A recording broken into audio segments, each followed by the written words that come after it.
నమస్కారం మాస్టారు.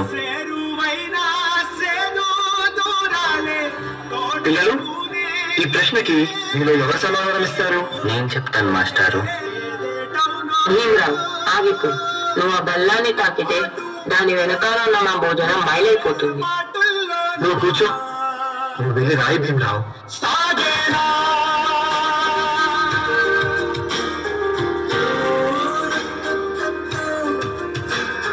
జీవితంలో నువ్వు చాలా గొప్పవాడి అవుతావు భీమరావు.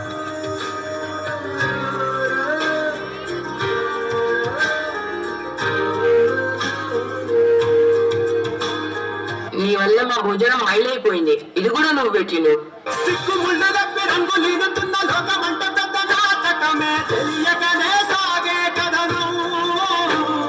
నీవు పెట్టుకున్న నమ్మకాలు అన్ని పక్కదారి బట్టి పోతుంటే కంచికి నీ కదలే దూరం. నీ సేతుల్లో ఉంది సేతల్లో చూపించి ఎదురేగి సాగాలిగా. నీ పేటంలో తేరానంతే నువ్వు వెదురు చూడాలిగా. చాలా దాహంగా ఉంది, తాగడానికి మంచినీళ్ళు ఇస్తారా? నీలాంటి వాళ్ళకి అదిగో ఆ మురికి నీళ్ళే, వెళ్ళి తాగో.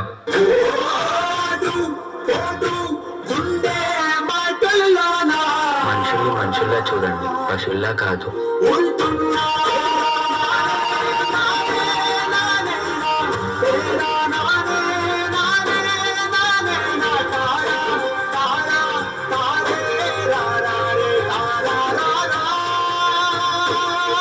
నువ్వు ఎవరికీ తల వంచకూడదు. నీ చదువు నీ మార్గం కావాలి, విజ్ఞానమే నీ ధనం కావాలి. నీ వాళ్ళ కోసం నువ్వు ఒక దీపంలా నిలవాలి. నీ కృషి, పట్టుదల, దీక్ష మన భారతానికి రాజ్యాంగం కావాలి. ఇప్పటి నుంచి నీ ఇంటి పేరు నా ఇంటి పేరు అవ్వాలి. అందరూ నిన్ను అంబేద్కర్ అని పిలవాలి. సరేనా భీమరావు?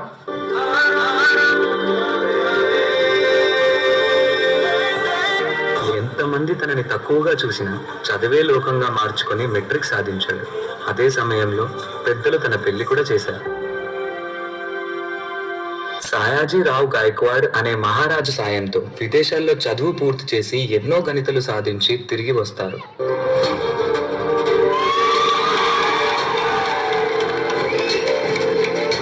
బాబా, ఇన్ని సంవత్సరాలు గడిచినా ఈ ప్రజలు మారలేదు, మా బ్రతుకులు మారలేదు. ఎలాగైనా మా తలరాతలు మార్చే దేవుడివి నువ్వే కావాలి బాబా.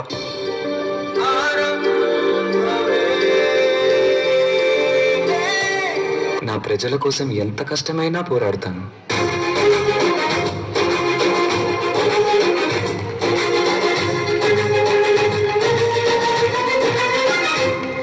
భారత రాజ్యాంగం యొక్క మూసాయుధ కమిటీ అధ్యక్షుడిగా మిమ్మల్ని ఎన్నుకోవడం మాకు చాలా సంతోషంగా ఉంది. ఇన్నేళ్లకి నా ప్రజలకి, నా దేశానికి సేవ చేసే సమయం వచ్చింది. భారత రాజ్యాంగాన్ని నిర్మించే అవకాశం నాకు దక్కింది.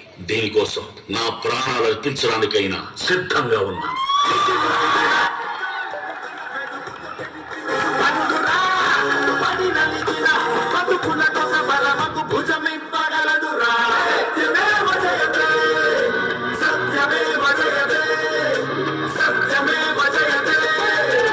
అంబేద్కర్ ని ఒక ప్రాంతానికో, ఒక కులానికో, ఒక మతానికో పరిమితం చేయలేము. ఎందుకంటే ప్రతి భారతీయుడి గుండెపై చెరగని ముద్ర వేసిన మహనీయుడు ఆయన. అందరి కలలు కన్నది ఆయన కలం, బడుగుల కోసం ధ్వనించింది ఆయన గళం. భారతదేశంలో రాజ్యాంగం ఉన్నంత వరకు ఆయన మన మధ్య బతికే ఉంటాడు.